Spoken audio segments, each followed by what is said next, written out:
इस वक्त हमारे साथ जुड़ रहे हैं महाराष्ट्र के कैबिनेट मंत्री नितेश राणे, जो कि अपने बयानों को लेकर लगातार सुर्खियों में हैं और खुलकर तमाम मुद्दों पर अपनी राय इन दिनों रख रहे हैं। खासतौर पर जो भाषा विवाद महाराष्ट्र में जारी है उसे लेकर। नीतीश जी, एबीपी न्यूज़ पर आपका बहुत स्वागत है। मेरा आपसे पहला सवाल यही है कि आपने जो बयान दिया कि मदरसों में भी अब जो शिक्षा है उसकी भाषा पर भी ध्यान दिया जाना चाहिए, किसको संदेश आप देना चाह रहे हैं? एमआईएम जैसी जो पार्टियां हैं वो इस पर सवाल खड़ी कर रही हैं। देखिए, जो भाषा विवाद जो शुरू है तो उसको क्यों सिलेक्टिव किया जा रहा है वो मुझे मालूम नहीं। सिर्फ गरीब हिंदुओं को ही टारगेट करना है, जो मासूम हिंदू समाज के लोग हैं उनको टारगेट करना है, मगर जो मीरा रोड के नया नगर में रहते हैं, जो भेंडी बाजार में रहते हैं, जो नल बाजार में रहते हैं, उनको तो कभी ऐसा बोला नहीं जाता कि तुम मराठी में ही बात करो। मदरसाओं में क्या सिर्फ मराठी की सख्ती है? मदरसा फिर स्कूल जो बंद करने वाली जो भाषा हो रही है हिंदुओं की, तो फिर वो मदरसा क्यों भी नहीं बंद करते? क्योंकि ये मदरसाओं में पढ़ाई कम और आतंकवादी ज्यादा बनाए जाते हैं।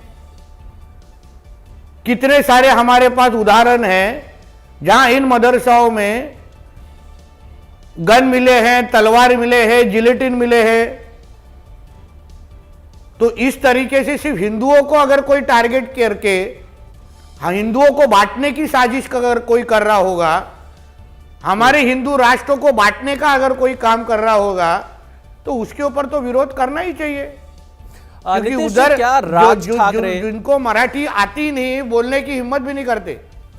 जी, तो सवाल यही उठता है, क्या राज ठाकरे और उद्धव ठाकरे को आप सीधा संदेश दे रहे हैं कि वो मदरसों में भी मराठी पढ़ाने पर आकर बातचीत करें? भाषा अगर एक तरफ की बात की जा रही है तो दूसरी तरफ की बातचीत भी वो इसी तरह से करें?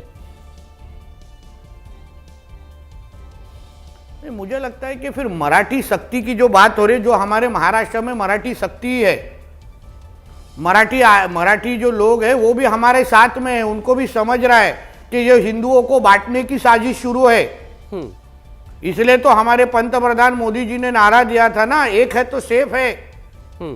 मगर अभी ये नया तरीके का जिहाद कोशिश हो रहा है, जिसको हम भाषा जिहाद बोल सकते हैं, जिस माध्यम से हिंदुओं को बांटने का काम चालू है भाषा के नाम पे।